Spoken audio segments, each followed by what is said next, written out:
Wilujeng sonten pemirsa, kuring Kesya bakal ngawartakeun ka anjeun sadayana ngeunaan pendakian ka Gunung Junghun.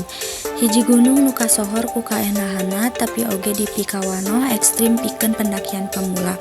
Kumaha tantanganna ieu warta salengkepna. Dina akhir minggu ieu, loba pendaki anu nyobaan naek Gunung Junghun, tapi henteu sakabehna siap ku tantangan anu aya.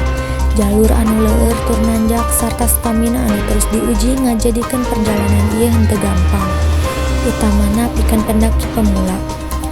Di tengah perjalanan loba pendaki nu reureus sabab kacapean. Sababaraha di antarana aya nu mutuskeun pikeun mundur sabab jalan nu ekstrim.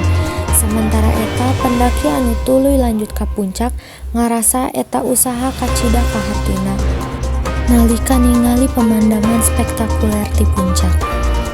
Sakitu warta nu didugikeun dinten ayeuna, hapunten sakabeh kakurangan, abdi Kesya pamit undur diri.